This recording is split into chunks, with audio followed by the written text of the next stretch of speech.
Welcome to those of you joining us virtually via Zoom or on the phone. Thank you all for taking time out of your busy lives to be with us tonight. We have worked to accommodate virtual participation and to meet any interpretation needs, but as we may encounter hiccups along the way, we would certainly appreciate your patience and understanding. For those of you just joining virtually, if you're having any trouble, please reach out to info@pfascommunityengagement.org. Next slide, please. Before we begin today's virtual community engagement session, we'd like to take a few minutes to review the webinar platform. First, a reminder that today's webinar is being recorded. All attendees are muted and in listen-only mode until the feedback portion of this session. During the second half of the session, we will open it up for feedback from individuals who have signed up to speak. We'll first hear from those who signed up to share verbal feedback, and then if time permitting, there will be an opportunity for others to share comments. We'll share specific instructions on how to share feedback using your device mic during that portion of the session. Advanced slide, please. Now I'd like to go over some of the webinar controls. Use the audio settings tab to adjust and connect to speakers and/or the mic. Use the raise hand function during the listening session for public comment. Turn on English closed captioning with the show captions button. You can select your English or Spanish audio stream using the interpretation button. Next slide, please. There is an English and Spanish audio stream available for this session. To access the translated stream, you must listen via online audio in Zoom, not via the call-in number. Use the interpretation icon in the navigation bar in the lower part of the Zoom window to access your translation options. Select your preferred language, either English or Spanish. If you are listening in Spanish, it is recommended to mute original audio. This option is also located in the translation button. Next slide, please. And again, if you need any technical assistance with the Zoom platform, please email info@pfascommunityengagement.org. Next slide. And a final reminder before we begin, I want to highlight that by participating in today's online event, you acknowledge and consent that your name, video, image, or phone number may be visible to others in the live meeting online, as well as captured in the recording. So we'll go ahead and get started. I'll turn it over to Terry White. Thank you all for joining us tonight. As you know, tonight we are going to focus on a class of chemicals known as PFAS, and we plan to both describe some of the work the U.S. Environmental Protection Agency is doing on these chemicals, and then to hear from many of you. Before we begin, I wanted to share a bit about myself, your moderator for today's session. My name is Terry White, and I work for EPA Region 3. It's my job to help keep the session organized and moving along this evening. I'm here because as a member of the Office of Public Affairs at EPA Region 3, I often help provide information and answer questions that come from citizens, elected officials, and reporters who contact the agency about PFAS issues and concerns. So thank you again for joining us. Next slide. Next, I'd like to share with you our basic plan for this evening. Right now, as you can tell, we are starting the housekeeping and introductions. Next, we will hear a few words from our Region 3 Superfund and Emergency Management Director, Paul Leonard. We'll then turn to a member of EPA's PFAS Council, Zach Schaefer. And then we will hear a bit from Laura Mulholland, who will share more about per and polyfluoroalkyl substances, or PFAS, and also about EPA's work under the PFAS Strategic Roadmap.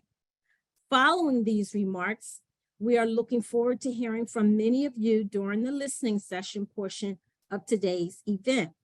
We'll share some more details about how you can participate in the listening session when we get to that portion of tonight's agenda. But next, I would like to introduce Paul Leonard, EPA Superfund and Emergency Management Director for Region 3, the Mid-Atlantic region. Thank you, Terry. Hello, everyone. First of all, I just want to say thank you to everyone for being here tonight or this afternoon, depending on where you are. It's important for us to be able to hear from people and be able to fold that into the things we're doing. I'm Paul Leonard, as Terry said, and I'm the Division Director for Region 3's Superfund and Emergency Management Division. Our Regional Administrator, Adam Ortiz, is sorry he couldn't join us for the session, as he needed to attend a community meeting that's being held right at this time in Western Ohio, or Eastern Ohio, close to the Pennsylvania border on the western side, for the train derailment that happened in East Palestine. He really wanted to be here, and he sends his regrets. As you probably have seen in the news, East Palestine has been going for the last few weeks, very active. So he needed to be there tonight. So Region 3, also known as the Mid-Atlantic region, serves Delaware, Maryland, Pennsylvania, Virginia, West Virginia, the District of Columbia, and 7 federally recognized tribes. So a little bit about myself. I've worked for EPA for 38 years in various positions, both here in the region and our headquarters office in Washington, D.C. I have spent much of that time in the Superfund program in various parts, and have spent the last 4 years as the director of our Superfund division. In Superfund, we have been leaders in the world of PFAS, working closely with our local, state, private, and federal partners since PFAS was identified as an emerging contaminant. I'm happy to be part of this discussion tonight and very much look forward to hearing from you all. So we are here today to talk about a group of chemicals, as Terry said, called PFAS, and as well as the efforts EPA is taking or considering to address these chemicals. And then, most importantly, we want to hear from all of you. You'll hear more from my colleagues about this in a few minutes, but PFAS are widely used, long-lasting chemicals, often called forever chemicals, because they don't break down over time. There are thousands of different PFAS compounds. Studies show that certain PFAS can have serious public health and environmental impacts, and we continue to learn more about the human health and environmental effects of these chemicals. EPA is working to address these chemicals using our PFAS Strategic Roadmap, which is our plan to research, restrict, and remediate them. I want to acknowledge at the outset that conversations like the one we're going to have today can be challenging, partly because the issue we're here to talk about can be complex, and also because many of you are likely here because PFAS has already impacted you, your family, or your community, or because you are concerned that PFAS may impact you in the future. In Region 3, we continue to support our communities affected by PFAS contamination. In the Superfund program, we continue to work with our private, state, and our federal partners to address PFAS at our Superfund sites. Our federal partners, mainly DoD, have been on the forefront of addressing PFAS contamination in our region at our federal facilities. In our region, 27 of our 35 national priority list federal facilities have detected PFAS. At these sites, the PFAS is often associated with prior use of firefighting foam. On a positive note, only a small percentage of sites have found PFAS in the drinking water.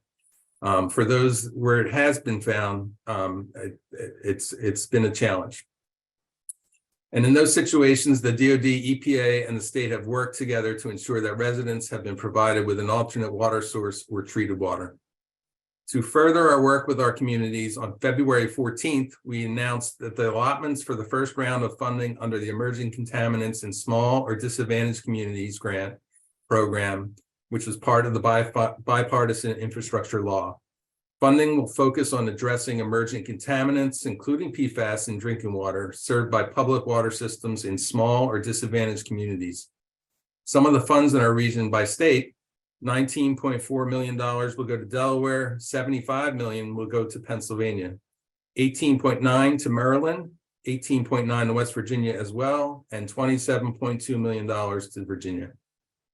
One of the themes you will hear today is the importance of working across the EPA and also with our partners in other federal agencies, with states, and with the public to tackle this significant challenge. And a critical area of focus for us is to empower meaningful action on behalf of all people who are impacted by these chemicals, regardless of their zip code or the color of their skin. The core group at EPA working on PFAS is known as our EPA Council on PFAS, or the PFAS Council. So in a few moments, I'll be turning to my colleague, Zach Schaefer, who is a member of EPA's PFAS Council, to share some opening thoughts with us. The feedback you provide today will help us better understand what you, your family, and your community are experiencing in order to keep us focused on protecting human health and the environment and addressing PFAS contamination. And your feedback will help us better communicate about the risks of PFAS, including information about what PFAS are, how they're used, and how they can impact our health. In our listening session later tonight, my EPA colleagues and I are interested to hear from all of you about how PFAS has impacted you, your family, or your community. You'll soon hear from our colleagues about the actions EPA has taken and plans to take, and we welcome your feedback on these actions or on additional actions you would like us to consider.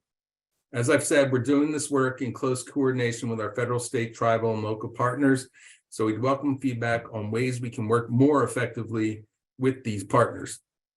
Finally, one priority area for us at EPA is to better understand how PFAS contamination may disproportionately impact communities already overburdened by environmental hazards and contamination, and what actions EPA or its partners can take. With that, I'm looking forward to hearing from you in this Zoom meeting, and I'll now turn it over to Zach Schaefer from EPA's PFAS Council. Thanks. Zach? Thank you, Paul.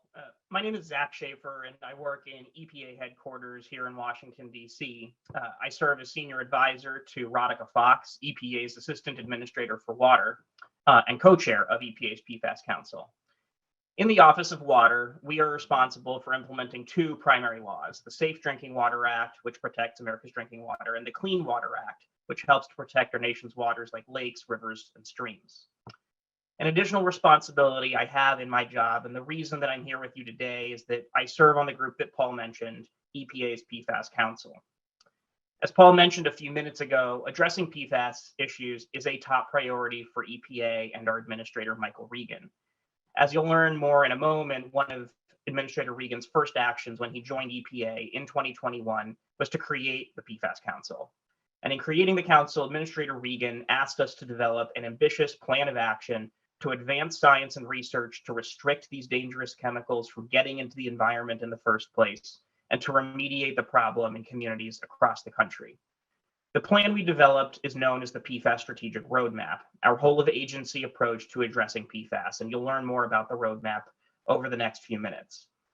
The roadmap sets timelines by which EPA plans to take specific actions across each of our major program areas, not only within the Office of Water, but in other areas as well. And in addition to these program-specific priority actions, we also included a set of actions that cut across our specific areas. And one of these critical areas is to engage directly with communities that EPA serves. One of the key reasons we are holding this session today is due to a recommendation from EPA's National Environmental Justice Advisory Council that we engage with communities in each EPA region. In my job in DC, I am committed and passionate about moving EPA's work forward on PFAS. But tonight, it's just as important that I join you all here in Region 3, where I live, so that I can have the opportunity to hear firsthand about the experiences that you and your communities are having with PFAS contamination. By listening to all of you, I and the rest of the PFAS Council can have a better sense of how to have the greatest impact through our work. So thank you all for being here today, and I look forward to hearing from many of you during our listening session this evening. With that, I would like to turn it to Region 3's lead point of contact on PFAS, Laura Mulholland, to spend some time walking through EPA's PFAS Strategic Roadmap and setting the stage for our listening session. Thank you very much. Laura? Thank you, Zach. As Zach indicated, my name is Laura Mulholland, and I work in Region 3's Superfund and Emergency Management Division as our Technical Support Branch Chief. My job is to work with and oversee our technical specialists, who are hydrogeologists, human health risk assessors, and biologists, and they all provide support to our Superfund sites. An additional responsibility of mine is to serve as our point of contact for Region 3 on PFAS issues and to work closely with the PFAS Council to ensure we're coordinating effectively on PFAS. Tonight, I will share information about the work EPA has done under the PFAS Strategic Roadmap, highlight actions we're planning to take for the future, and listen as you all share your experiences with PFAS to help inform our work in Region 3 and across the country. As Zach shared earlier, in April of 2021, EPA Administrator Michael Regan established the EPA Council on PFAS and charged it to develop a bold, strategic, whole of EPA approach to protect public health and the environment from the impacts of PFAS. The council is comprised of senior technical and policy leaders from across EPA program offices and regions.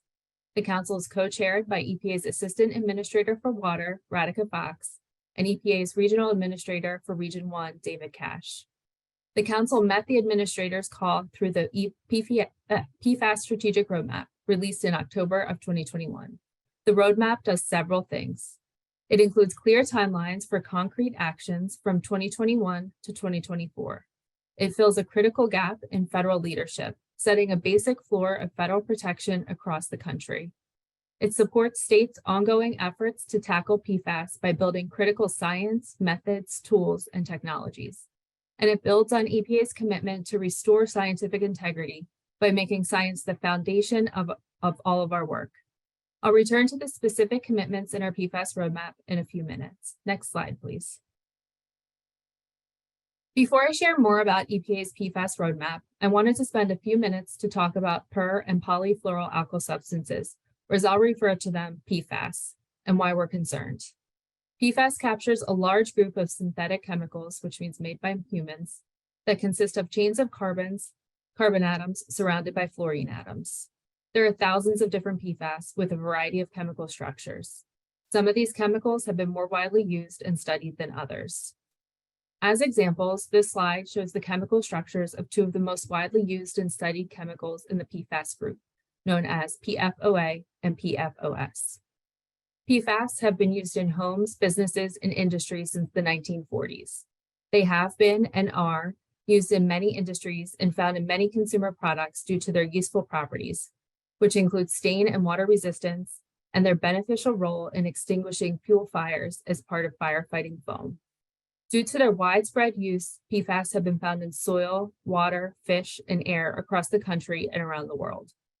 Surveys conducted by the Centers for Disease Control and Prevention show that most people in the United States have been exposed to PFAS, including measurable levels of certain PFAS in human blood. Most known exposures to PFAS are relatively low, but some can be high, particularly when people are exposed to a concentrated source over a long period of time. PFAS are a concern to human health due to their known and suspected toxicity. Health effects are better known for some PFAS, such as PFOA and PFOS, but much less well known for others. I'll describe a little bit later some of the work EPA is doing to improve our scientific understanding. And finally, scientific research has shown that PFAS can resist decomposition in the environment and in the human body due to their unique properties. Next slide, please. I know that some of the text is very small on this slide, but the life cycle diagram on the left helps to illustrate some of the ways in which PFAS are used and can enter the environment and potentially impact human health. These ways include discharges of PFAS pollution from manufacturing facilities, discharges of PFAS containing firefighting foam, PFAS entering wastewater treatment facilities from upstream sources, and PFAS applied to agricultural fields as a component of biosolids. And biosolids are the solid organic matter left over from the sewage treatment process. Through these significant and diverse pathways, PFAS contamination presents unique challenges. EPA's approach towards PFAS takes this uniqueness into account and is centered around the following principles. First, consider the life cycle of PFAS. EPA is accounting for the full life cycle of PFAS, their unique properties, the ubiquity of their uses, and the multiple pathways for exposure. Second, get upstream of the problem. EPA is bringing deeper focus to preventing PFAS from entering the environment in the first place, a foundational step to reducing the exposure and potential risks of future PFAS contamination. Third, hold polluters accountable. EPA is seeking to hold polluters and other responsible parties accountable for their actions and for PFAS remediation efforts. Fourth, ensure science-based decision-making. EPA is investing in scientific research to fill gaps in our understanding of PFAS. And fifth, prioritize protection of disadvantaged communities. When taking action on PFAS, EPA is ensuring that disadvantaged communities have equitable access to solutions. And this principle of protecting communities is a critical reason why we're here tonight. Next slide, please. The risks posed by PFAS demand that EPA attack the PFAS problem on multiple fronts at the same time. The actions described in our strategic roadmap each represent important and meaningful steps to safeguard communities from PFAS contamination. We believe that cumulatively, these actions will build upon one another and lead to more enduring and protective solutions. EPA's integrated approach to PFAS is focused on three goals. First, research. EPA is investing in research, development, and innovation to increase understanding of PFAS exposures and toxicities, human health and ecological effects, and actions that we can take to incorporate the best available science. Second, restrict. EPA is pursuing a comprehensive approach to proactively prevent PFAS from entering air, land, and water at levels that can adversely impact human health and the environment. Third, remediate. EPA is broadening and accelerating the cleanup of PFAS contamination to protect human health and ecological systems. Next slide, please. In the PFAS roadmap, EPA committed to issuing a report on its progress each year. To meet this commitment, in November of 2022, EPA released its first one-year progress report, summarizing the critical actions we've taken. Since the roadmap's release in October of 2021, EPA has done the following, and I will provide more detail on many of these actions later in the presentation. We've proposed to designate 2 PFAS as CERCLA hazardous substances. We've released drinking water health advisories. We've laid the foundation for enhancing data on PFAS. We've begun distributing $10 billion in funding to address emerging contaminants under the bipartisan infrastructure law. We've expanded the scientific understanding of PFAS and translated the science into EPA's efforts. We've proactively used enforcement tools to better identify and address PFAS releases. This past January, EPA released a set of PFAS analytic tools, which integrate data on PFAS reporting, testing, and occurrences in the communities. And finally, we've engaged with federal partners and the public. EPA's PFAS work was informed by public webinars, stakeholder meetings, congressional testimony, and engagement with EPA's federal advisory committees. EPA is also coordinating with its federal agency partners as part of the larger Biden-Harris administration's effort to harness the collective knowledge, experience, and capacity of the federal government to address PFAS. In addition to highlighting the actions EPA has taken, our one-year progress report also identified a series of upcoming priority actions for 2023, such as proposing a national drinking water standard, taking final action on the proposed CERCLA designation for PFOA and PFOS, continuing to improve chemical data and safety, restricting upstream PFAS discharges to waterways, addressing PFAS in biosolids, and engaging with communities like we're doing here tonight. I'll cover each of these upcoming actions in a few moments. Next slide, please. Over the next few slides, I will cover program-specific commitments from various offices here at EPA. As I highlighted earlier, science and research are the foundation of EPA's work on PFAS. EPA is working to improve the scientific understanding of PFAS in 3 primary areas. First, we're working to develop and validate methods to detect and measure PFAS in the environment. Second, we're working to advance the science to assess human health and environmental risks from PFAS. Our scientists are developing human health toxicity assessments for additional PFAS, compiling and summarizing available and relevant scientific information, identifying PFAS sources, the way PFAS move in the environment, and the pathways by which people can be exposed to PFAS, and characterizing how PFAS exposure may contribute to cumulative impacts on communities. And third, we're working to evaluate and develop technologies for reducing PFAS in the environment. This work will inform decisions on drinking water and wastewater treatment, contaminated site cleanup and remediation, air emission controls, and end-of-life materials management. Next slide, please. The next area of work I'll cover is our work to ensure chemical safety. EPA's Office of Chemical Safety and Pollution Prevention is working on many actions to restrict PFAS, and most of these actions fall under two laws: the Toxic Substances Control Act, or you might have heard it called TSCA, and the Toxics Release Inventory Program, which you also might know as the TRI program. First of all, EPA is working to deepen our knowledge and understanding of PFAS categories through the National PFAS Testing Strategy, which was released in October of 2021. The testing strategy is a major step towards the goal of breaking PFAS into distinct categories to direct research, amplify regulatory action, and accelerate technology and policy solutions on restricting and remediating PFAS. Second, EPA is working under TSCA authorities to strengthen EPA oversight over both new and existing PFAS. EPA is working to ensure a robust review of new PFAS to ensure that chemicals are safe before they enter commerce. We're working to review existing PFAS under TSCA to ensure existing PFAS are being used in ways that do not present concerns and prevent resumed production of legacy PFAS or their use in new ways. For example, in late January, EPA proposed a rule that would ensure that any discontinued use of certain PFAS cannot re-enter the marketplace without EPA review. Third, EPA is collecting data and improving reporting on how PFAS are used and released. Under TSCA, we're working on a final rule to better characterize the sources and quantities of manufactured PFAS in the United States. This final rule would collect significant new information on chemical quantities, byproducts, worker exposures, and disposal methods.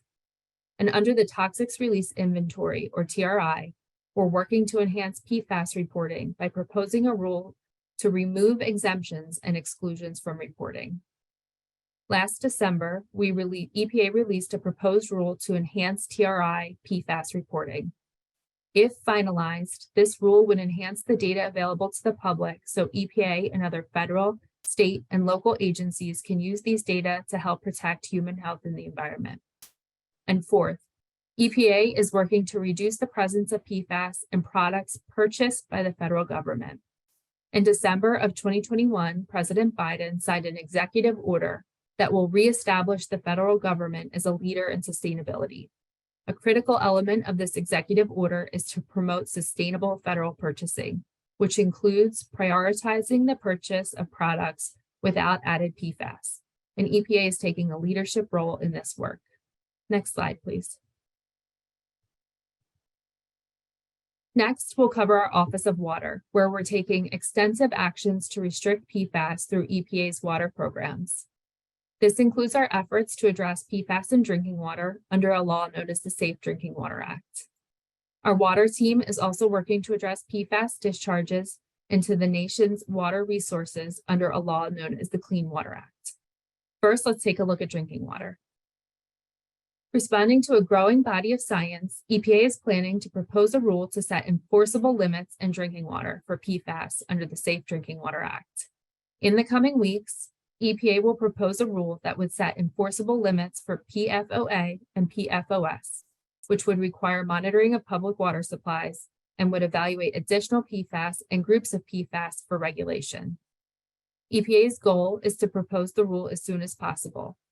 The draft proposed rule is currently undergoing interagency review, and EPA will issue a proposed rule for public comment as quickly as possible following the conclusion of interagency review. Additionally, EPA is working to improve drinking water data through monitoring, toxicity assessments, and health advisories. EPA is currently taking important steps to monitor drinking water in communities across the country through our 5th Unregulated Contaminant Monitoring Rule, or the UCMR5. This program is testing for 29 PFAS chemicals from 2023 to 2025 in thousands of drinking water systems nationwide.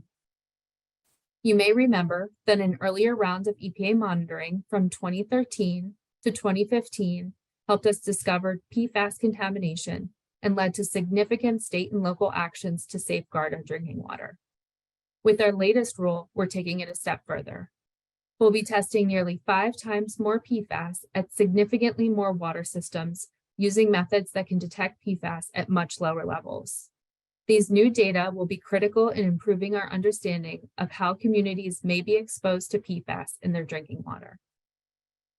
As I mentioned earlier, in June of 2022, EPA released 4 health advisories: interim health advisories for PFOA and PFOS, and final health advisories for PFBS and Gen X chemicals.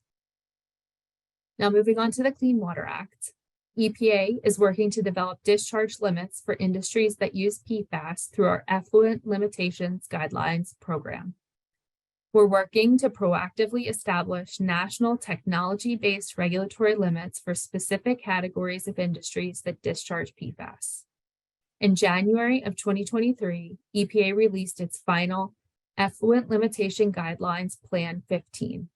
This plan outlines key steps towards addressing PFAS discharges across a range of industrial categories. Also under the Clean Water Act, we're working to address PFAS and Clean Water Act permitting, analytical methods, water quality criteria, and fish advisories. We're working to leverage the National Pollutant Discharge Elimination System, or NPDES, permitting program to improve monitoring and reduce PFAS discharges to waterways. In April of 2022, EPA issued a guidance memo to our regional offices on how to address PFAS discharges in EPA-issued NPDES permits and in pretreatment programs. In December of 2022, EPA released new guidance to states describing how to leverage permits and pretreatment programs to increase monitoring, including at known or suspected discharges of PFAS. This will enable states to take appropriate steps to restrict PFAS at their source, collect important data on PFAS discharges, and enable communities to work closely with their state permitting authorities to take action where discharges may occur. We're also working on improved analytical methods to measure more PFAS in more places. In April of 2022, EPA released draft aquatic life water quality criteria for public comment for PFOA and PFOS. This reflects the latest peer-reviewed scientific knowledge regarding the toxicological effects of these chemicals on freshwater aquatic organisms. We're also working to enhance data availability on PFAS in fish tissue to help states and tribes set PFAS fish advisories. And finally, as I referenced earlier, we're working to evaluate the risks of PFAS in biosolids. We'll be finalizing a risk assessment for PFOA and PFOS that will serve as the basis for determining whether regulation of these 2 chemicals in biosolids is appropriate. Next slide, please. This slide covers 2 of our program offices, our Office of Land and Emergency Management, which houses EPA's cleanup programs, and our Office of Air and Radiation, where our team of experts work to address air pollution. First, we'll talk about a specific action that I highlighted earlier. Under CERCLA, which is the Comprehensive Environmental Response, Compensation, and Liability Act, or more commonly known as Superfund. In September of 2022, EPA published in the Federal Register a proposed rule to designate PFOA and PFOS as hazardous substances under CERCLA, or Superfund. If finalized, this rule would require facilities across the country to report PFOA and PFOS releases that meet or exceed the reportable quantity for these substances. It would enhance the ability of federal, tribal nations, state, and local authorities to obtain information regarding the location and extent of releases. It would enhance the ability of EPA and other agencies to respond to releases or threats of releases of PFOA and PFOS.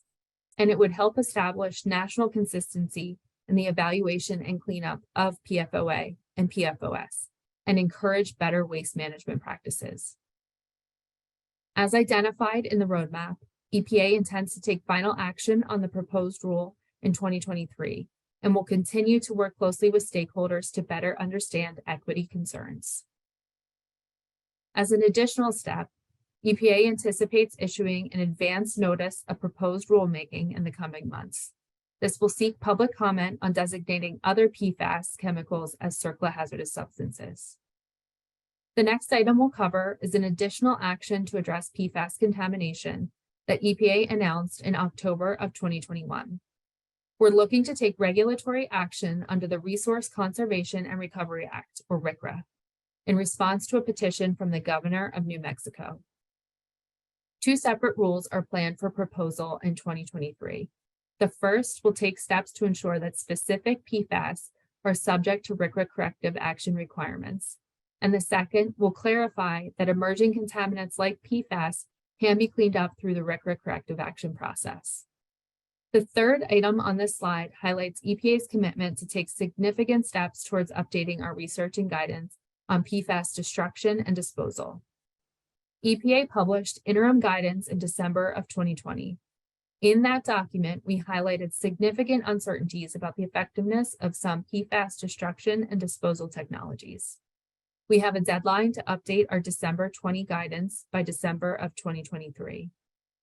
And finally, our Office of Air and Radiation is taking steps towards restricting PFAS by building the technical foundation for potential Clean Air Act regulation. We're working to identify sources, to develop monitoring approaches and information on mitigation technologies, and increasing our understanding of the fate and transport of PFAS air emissions.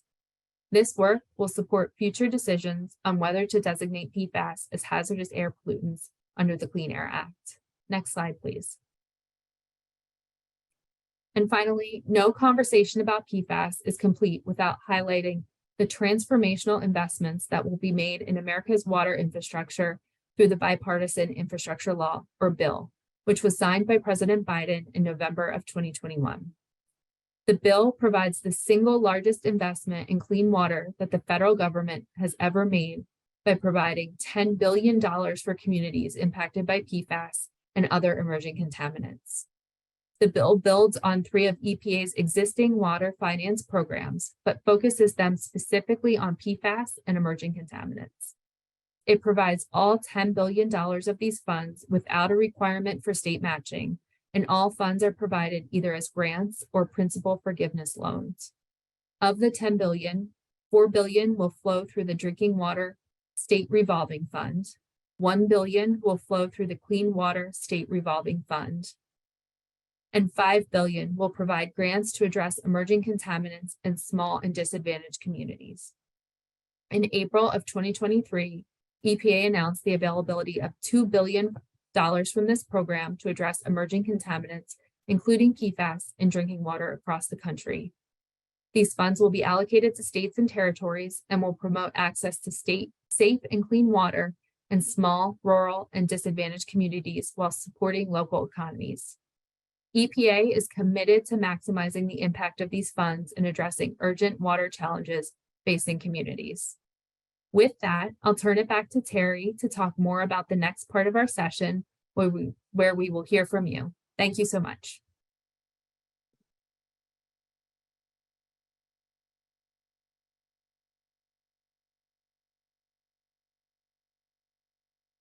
Thank you, Laura.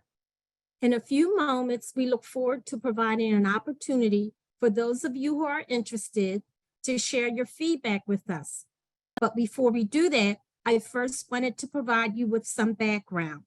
First of all, I wanted to highlight that the information you share with us tonight will help inform future actions EPA takes toward helping communities on the path to remediation and recovery from PFAS contamination.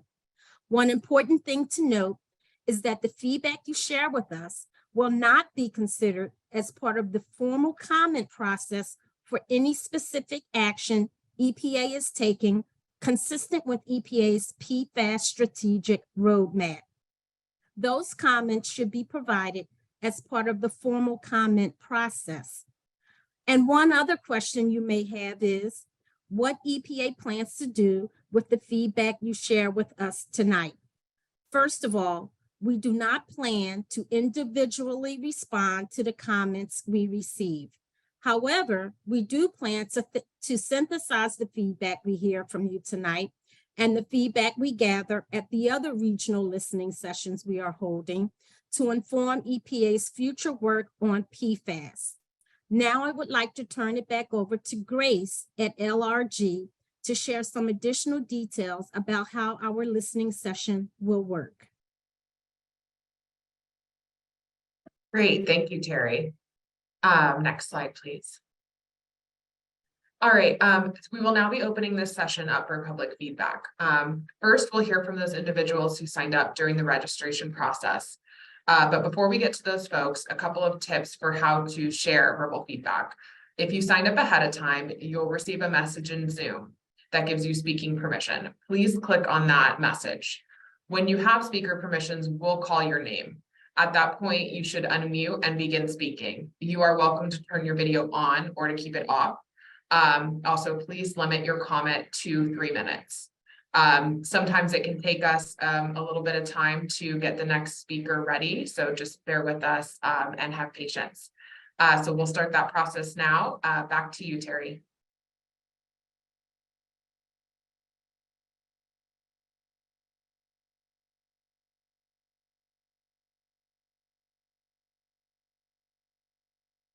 Okay, I'm looking for the first person.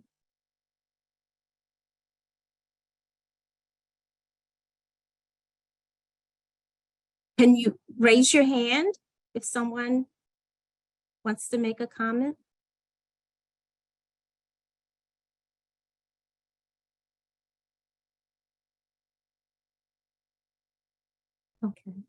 Okay, bear with me.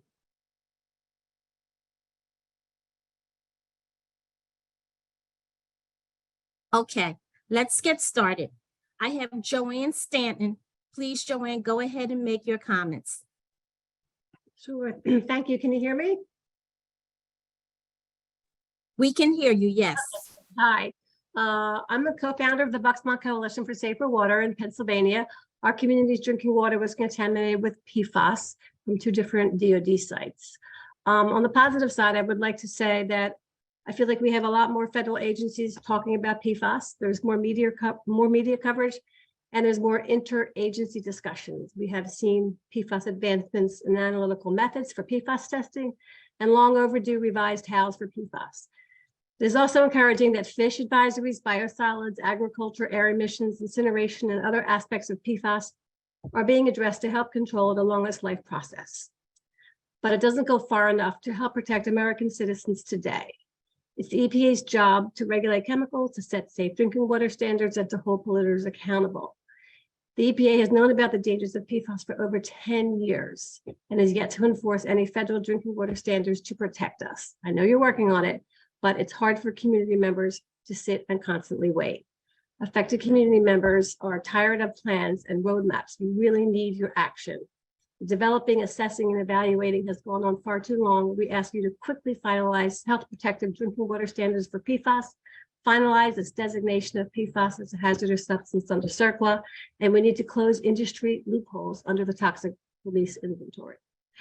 The bottom line for us, for DoD community members, is that under the current law, the fox is guarding the hen house.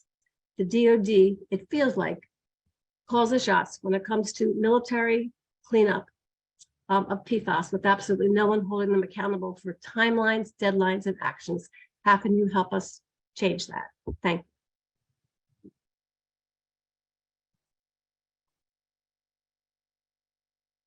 Thank you, Joanne.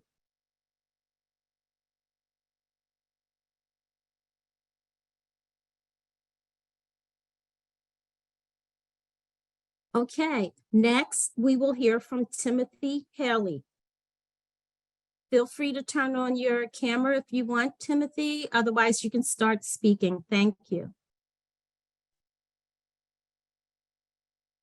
Hi, I'm Timothy Hagee. I'm the general manager of the Warminster Municipal Authority. My comments are, we certainly need help with regulations and methods to destroy PFAS. We are in the Bucksmont area. We're at the bullseye for PFAS, as Joanne Stanton has mentioned, for the DOD sites. All our groundwater is polluted. Our water coming to the wastewater treatment plant is polluted. We have figured out how to remove it from the drinking water, but we also need help with the designation for it to be classified under CERCLA. But we also need help with PFAS contamination and sludge, how to destroy it so that further pollution does not occur, and also for PFAS destruction in the media that we utilize for PFAS removal in the drinking water. Thank you. Thank you, Timothy.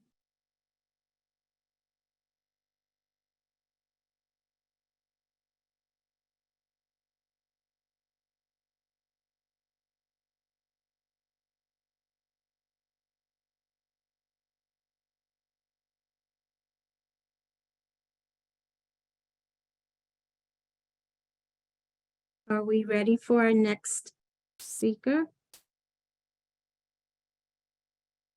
Okay, let's hear from Bethany Bretzik.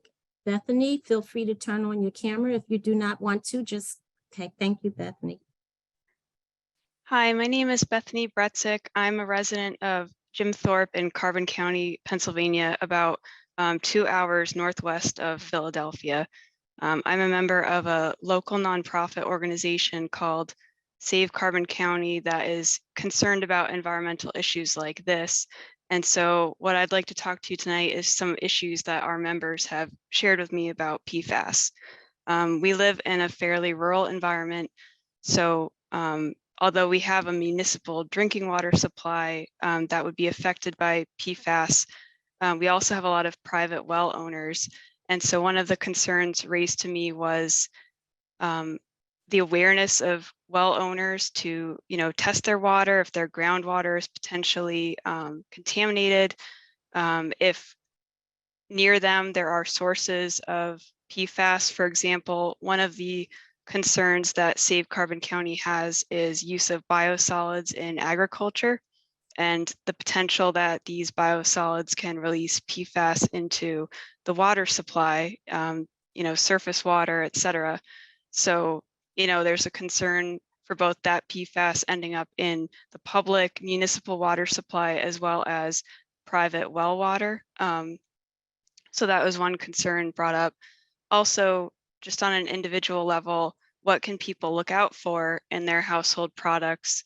What could be specific things on the label to look out for materials that might contain PFAS?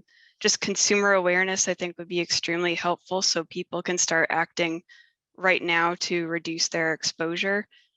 Also, if someone is having their water supply sourced from, a municipal water system, what is the awareness that these municipal systems have as far as methods to treat PFAS and remove it? How can people find out if their water purification plant has the ability to remove PFAS? So just some of that awareness are the topics that we are concerned about. Thank you very much. Thank you, Bethany.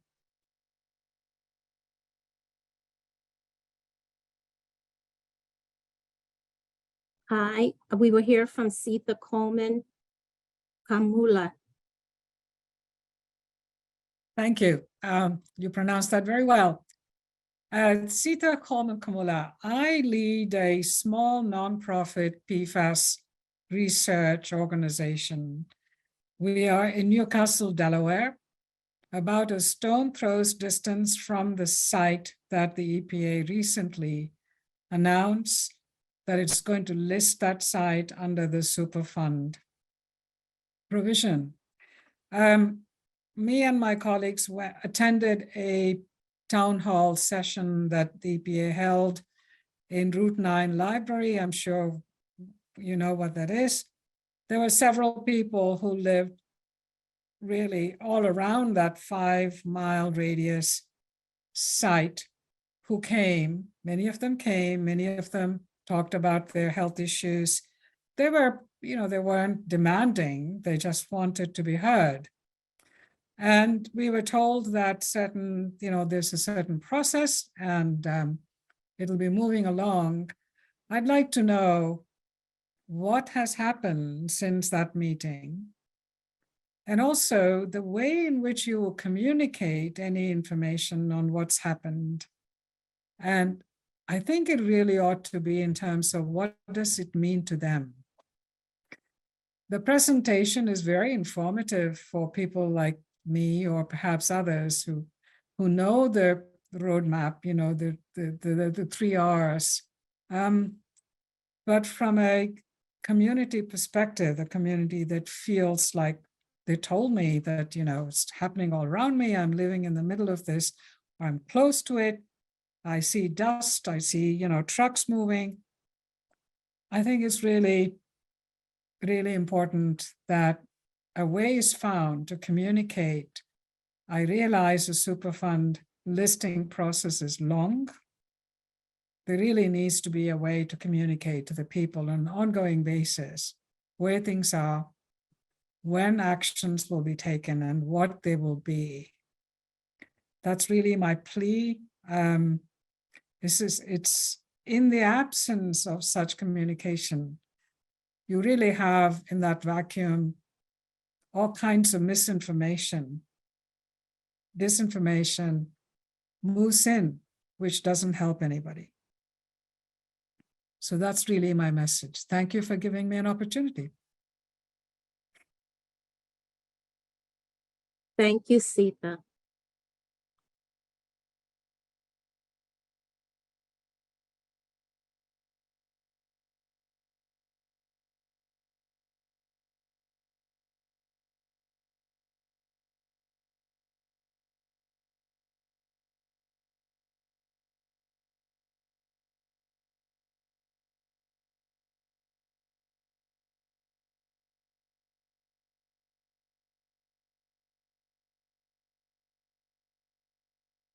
Okay, so that is all that we have as far as people who have wanted to be heard.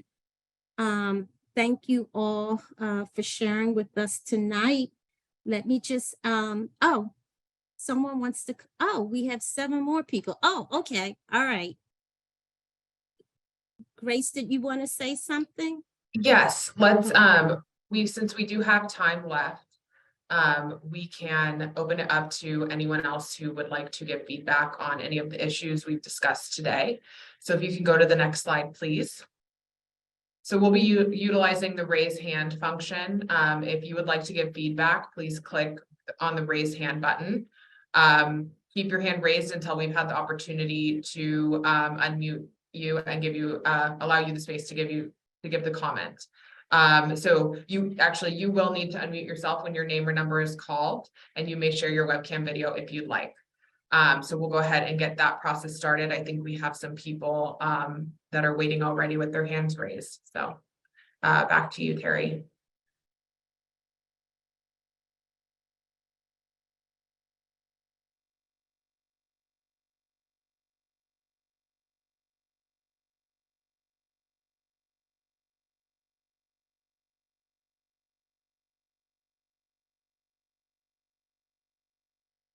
Hey, Terry, you're muted. Okay. All right. Next, we have Tho LeGrader. Thank you. My name is Theo Lagarder, and I serve as the Gunpowder Riverkeeper on the upper western shore of the Chesapeake Bay region, and protect land, water, sensitive species, and communities in the traditional territory of many nations, including the Algonquin, the Susquehannock, and the Delaware peoples. And my concern currently, although the circle of news is somewhat reassuring, is that within the gunpowder and bush watersheds, we have not only in the lower tidal regions that support 26 species of finfish that are recreationally and commercially important, a Superfund site called Aberdeen Proving Ground, Edgewood area that comprises about 13,000 acres. We also have a very small postage stamp sized military installation that was retired in 1966 called the Phoenix Military Reservation that consists of both a fire control area and Nike Ajax and Nike Hercules launch areas. And while, one would think that our focus is on Edgewood, our PFAS testing this summer indicated that we have total PFAS at about 21.3 parts per trillion within Green Branch, only 3 miles upstream of Loch Raven Reservoir. That and the gunpowder provide about 1.5 million people in the Baltimore City metro area with daily drinking water needs. So my question is, the timeline on DOD and the Department of Army, as well as the Corps that has jurisdiction over this Nike missile base, and what kind of timeline would EPA be ascribing to potential for fish consumption advisories as we're looking down into the tidal reaches that certainly provide subsistence fishing for underserved communities within our watershed? Thank you. Thank you, Thoreau. And just a reminder, we're not answering or responding to individual questions, during this session. Understood. Thank you. Okay. Okay, thanks. I have Hope Gross ready to speak. Hi, good evening. Thank you, Terry. My name's Hope Gross, and I'm from Warminster, Pennsylvania. I'm also a co-founder of Bucksmont Coalition for Safer Water. I just want to ditto Joanne's comments about how we need to set these MCLs as soon as possible. This has gone on way too long. As an affected community member, my comments, my family, it's hit close to home. We've had cancers and many illnesses. And our town just closed our PFAS study site. As I'm sure you all know, we now know, because we've gotten 600 of our blood levels back, and we're waiting for 800 more through the ATSDR's site. And we know that our blood levels are medium to high levels right now, and people are scared. People don't know what to do. Some of the levels were over 350, which is absurd, because we know from NASM that anything over 2 parts per trillion is harmful to our health. And we have that science, and I'm wondering if the EPA is going to start really taking a look at what is available to them through all the resources in academia, because we're in a state of emergency. This is our water. We're drinking it, we're eating food. And when is the DOD going to start following your how? When are they going to be called accountable to follow this how that you just came out with? We have people with levels that are high. We have doctors that don't understand how to treat people. They don't even understand what PFAS is. We need accountability from you and our government. We need laws now. We don't have avenues to get health insurance to pay for PFAS testing for other people who might want it now, because we know our community, and there's many communities that have super high PFAS levels from these Department of Defense sites and private industry. It costs over $600 for this blood testing. We can't afford to spend another dollar to figure out what happened to us. The government, the federal government has laid these problems on us and before us, and we are begging you, the EPA, to protect us. That's your job. And I just want to beg you, please, to get these things into law as soon as possible. Thank you. Thank you, Hope.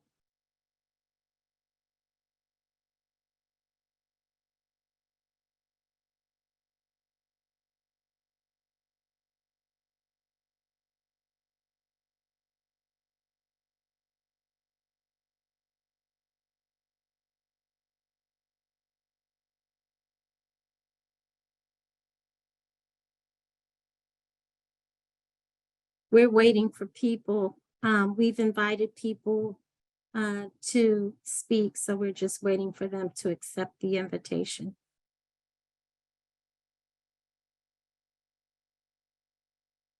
Is this Lavelle? Yes, Lavelle? this is. Okay, go ahead. Hi, everyone. My name is Taylor Ray Lavelle Young. I attend the University of Maryland and I study water in the MPH program for environmental health sciences. I work in the water quality outreach and wellness lab, where we check people's water for E. coli, staph, MRSA, and a multitude of other things. And we also work with stormwater and wastewater. I wanted to know, are there going to be opportunities for the EPA to actually work with some of the academic programs and research, like our water lab at UMD, where we can assist with some of the research that you guys are doing, or if you guys would need help with sampling? Because just as Hope just said, you know, they are doing these blood tests, it's expensive, they need help, they need answers. And I'm wondering, like, how can students or some of the R&D work that we do on campuses, how can we assist to help, you know, make it a little easier for EPA staff to actually get more information on PFAS? So Taylor Ray, appreciate your comment and your questions. Just a reminder, we're not responding to individual questions right now, but your comments are noted. Okay, Barbara Walsh, are you ready to speak?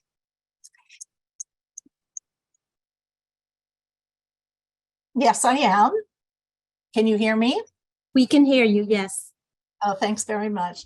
My name is Barbara Walsh. I'm with the Rockbridge Area Conservation Council in Lexington, Virginia. So that's Southwest Virginia. I appreciate the meeting tonight, and I wanted to actually praise EPA for the progress that has been made so quickly on PFAS. I also echo, though, the other commenters who've said we need the MCLs and the MCLGs yesterday, as we all realize we do, and we need funding to take care of the problems we know about and to discover the ones we don't know about, also sort of yesterday. So I appreciate, as a former EPA person myself, the bind you're in, and especially in these days of low, you know, of having a difficult time having staff. But the health advisories were set using health information, which we appreciate. We hope the MCLs and the MCLGs will reflect that approach as well, and stick to the health-based levels. I'm in a rural area of Virginia, and let me tell you, in a way, I almost envy the people who know that they have problems, because we don't know. There has been no testing in my area. We have 5 small community water systems. 70% of our people, though, our households, are on private wells. There has been no testing. And I'm not actually worried about the water. We're in the headwaters of the James River watershed. I'm worried about our biosolids. In rural areas, it's not going to be factories and airports and things like that that are going to get us. It's going to be the biosolids. I don't know if you're aware of this, but please make sure that the folks working on biosolids are aware that in rural areas, it's very common for landfill leachate to be disposed of at the publicly owned wastewater treatment plant.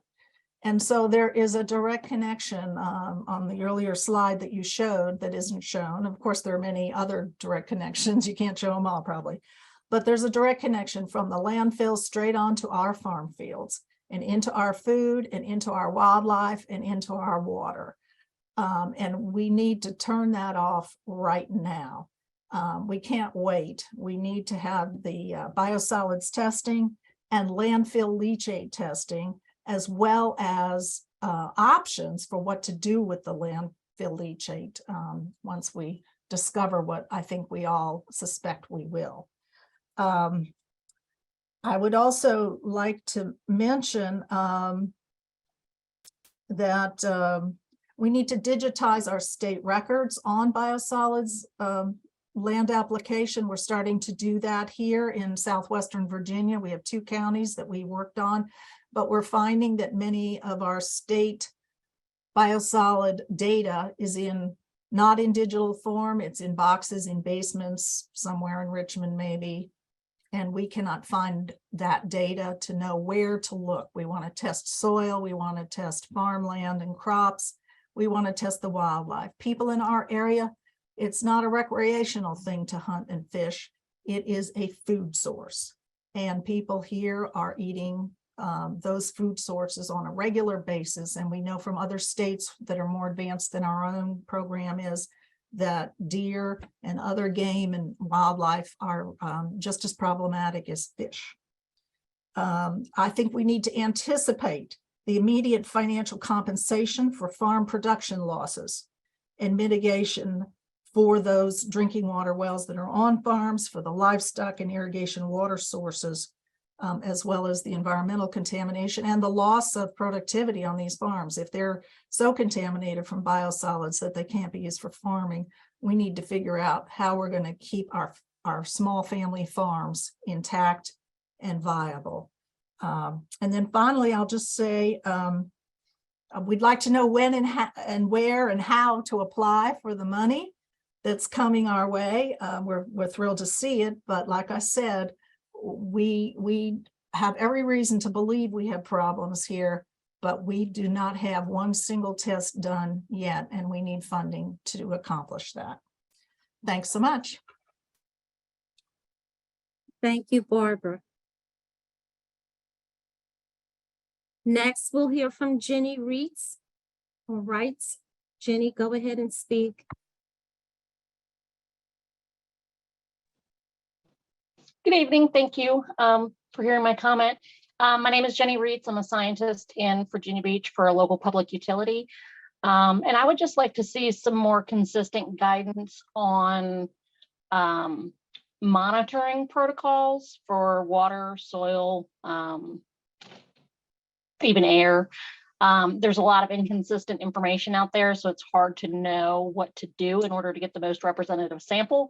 And that's obviously important in order to get data that we desperately need. So I would just like to see some consistent procedures put out for collecting the data.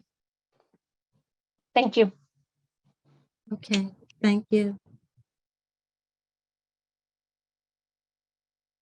Okay, West Virginia Rivers. Yes, hello, my name is Jenna Dotson. Can you hear me okay? We can hear you, yes. Okay, great. So I'm the staff scientist at West Virginia Rivers Coalition. And it was in 1998 that community members in Parkersburg, West Virginia first sounded the alarm about the toxic chemicals that we know today as PFAS that had contaminated their water supplies. And then today, over 20 years later, half of our state's public water systems have unsafe levels of PFAS detected in the source water. So these 130 water systems supply drinking water to approximately 700,000 West Virginians. And we appreciate the actions taken by EPA. However, we believe that EPA needs to prioritize public health and also expedite the publication of a human health criteria. So a little bit more about that. We believe that we need a maximum contaminant level that is protective of public health. So we understand that cost needs to be taken into consideration, but we think that public health should be prioritized above all else in the formulation of the MCL. And furthermore, the financial burden shouldn't be placed on the utilities or the ratepayers, but adequate funding should be provided to all utilities, even those who struggle to apply for SRF funding for the necessary water treatment upgrades. And we appreciate the $18.9 million that is for West Virginia included in the EPA's Emerging Contaminants in Small or Disadvantaged Communities grant program, quite a mouthful.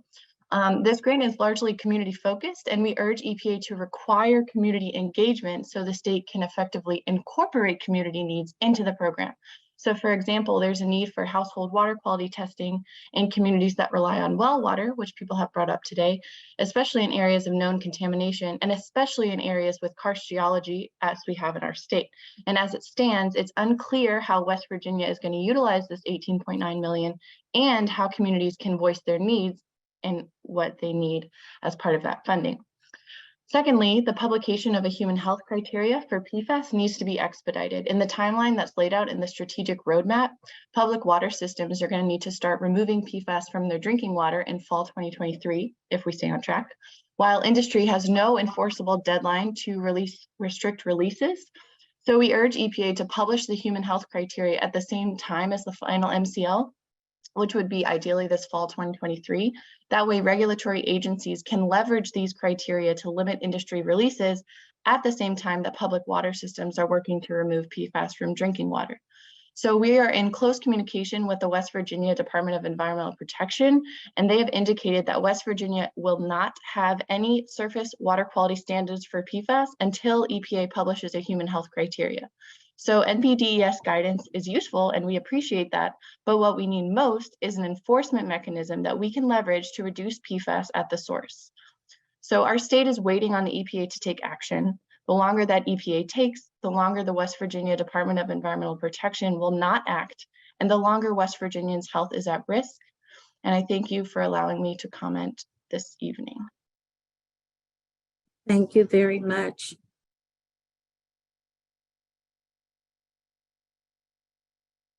All right, next we'll hear from Mary Nelson.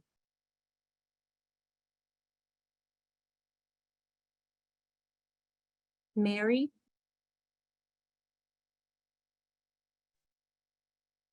Sorry about that. I'm Mary Nelson from Elkton, Maryland, and we have recently been involved with the Gore plant there and the contamination. And I have questions that are just way down at the local or the individual member questions. For instance, there's nothing really available or put out so that we can talk to other people in the area that find out what they're doing, what systems they're trying to install. Can you use the dishwasher? What happens when you're washing your clothes before we have systems installed? Can garden soil be tested? We grow a lot of our vegetables, but is that worse than buying them? Is rainwater safe? We collect water in rain barrels so that we don't dry off the well. So is that going to be filled with airborne PFAS?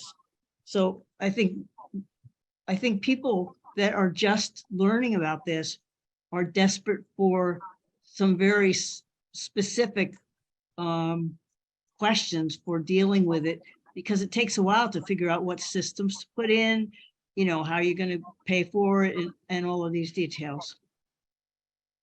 So thank you. Thank you. Thank you, Mary. Next, we'll hear from Malcolm Taylor. Hi there, can you hear me? We can hear you, yes. Thank you. Thank you for taking my call. My call is specific to biosolids standards, and I want the EPA to be sure to consider the solutions associated with prohibiting land application. Destruction of PFAS in biosolids requires a lot of energy and it emits a lot of carbon dioxide. Biosolids is a form of carbon sequestration that's important against climate change.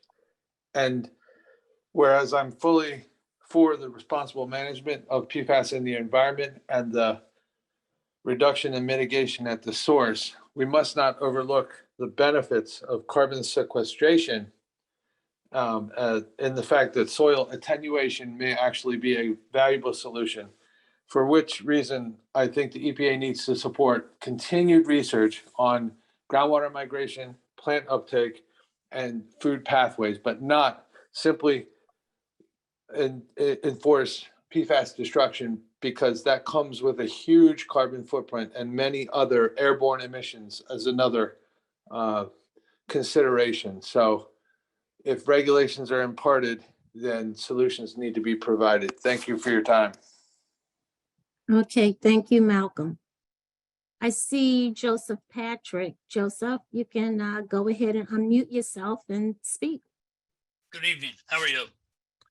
I come in, I guess, after the fact, because I was employed at Willow Grove Naval Air Station for 34 years. So I drank the water, I swam in her pools, I ate in her chow halls, which the food was prepared with on-base water. I have also participated in the multi-site study, and I'm one of those folks that came out very high. If you know anything about the levels, I came out at 384.01 ng/ml. At no time, as far as I know, at no time are former employees included on anybody's study levels.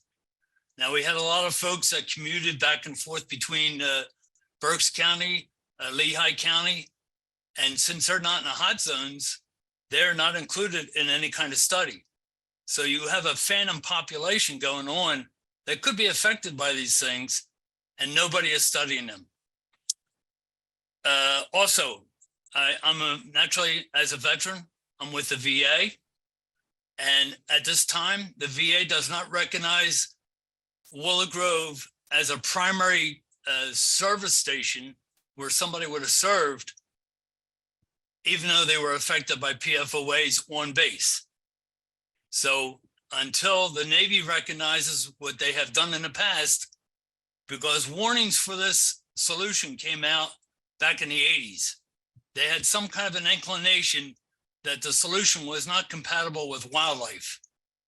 And they went ahead and procured the items. They went ahead and used the items flagrantly, even in their training sessions for fighting fires. They used a real solution. So, you know, they did not take any, they didn't take into consideration that this solvent was not compatible with wildlife. So what I'm looking for is I'm looking for the VA to get involved, take care of their people.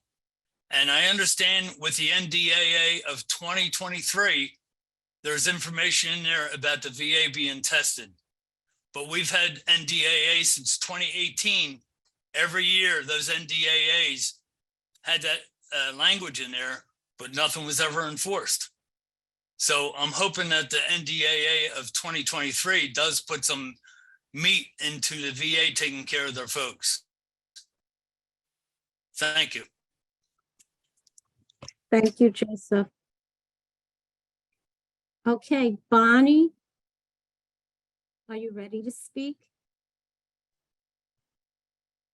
Hi there. Yes, I'm Bonnie Raindrop. I'm Program Director with the Maryland Pesticide Education Network in Maryland, the Baltimore area. And I had two questions that I'd like you all to consider.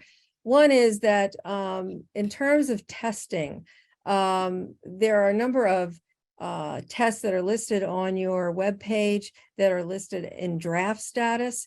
In particular, 1633 and total organic fluorine testing, among many others. And it just says coming soon. It would be really helpful to have an update and to see these test methods finalized so that we have more tools for testing for PFAS. Number two, I would like to address pesticide contamination from fluorinated containers. I know that EPA has done research on this and found that the problem is much more extensive than initially first thought of. And yet still on EPA's webpage, the guidance for manufacturers is simply a request that they contact them if they find that the containers are contaminating the pesticides. We need to see action on this, something very definitive that will protect people from PFAS contamination from pesticides in fluorinated containers. And thank you very much. Thank you. Okay, I understand that we have a few more hands raised. If you want to unmute yourself and speak, feel free to, oh, okay, Janet Mira. You're up next, Janet.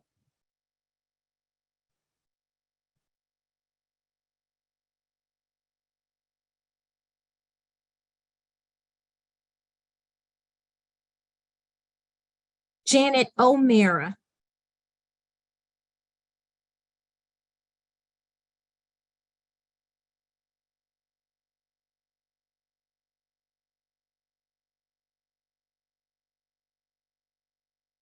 Okay. How about Fred Cotton?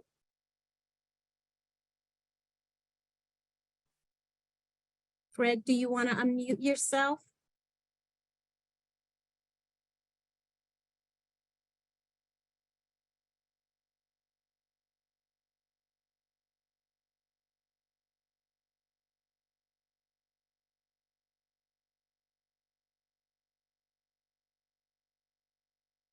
Okay, the last name was misspelled, so I'll ask again. Fred Shatoni.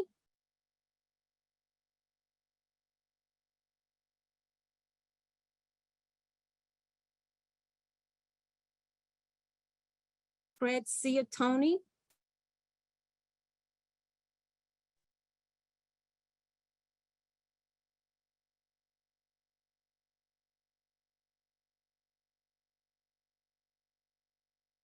Okay, I think then that we've gone through all of the people who wanted to speak. So we'll end. Oh, okay, now I'm seeing that we have two more. Hello. Okay, go ahead and. Thank you. This is Ann Malik. I live in Albemarle County in Central Virginia.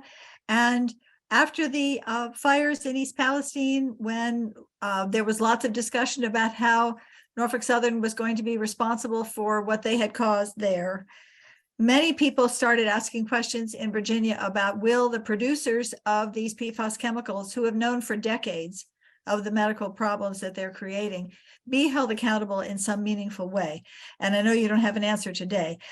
We also have huge problems with the biosolids in Virginia because our state government refuses to let local governments regulate it. So I guess I would just eagerly cheer on the speeding effort to get the MCLs done and be able to get some bona fide information that we can share with our constituents here. Thank you very much. Thank you, Ann. So I'll just, okay, Stephen Mann. You can go ahead and speak, Stephen.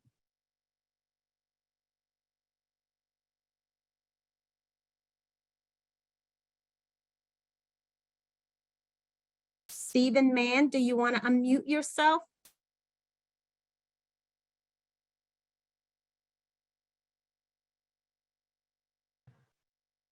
Hi, can you hear me? We can hear you, yes. Yeah, I'm not quite sure. I must have mistakenly hit something. So It's I wasn't okay. intending. Yeah, I wasn't intending to speak, but it is interesting being a state regulator, hearing concerns from around the region. So these are a lot of things that we're considering as well here in Delaware. So, but I appreciate everyone commenting, and I appreciate the insight from other areas. So, but thank you. Okay, thanks, Stephen. All right, I'm gonna make one more. Okay, I think that's it. So again, thank you all for sharing your feedback with us tonight. Before we close, I am going to,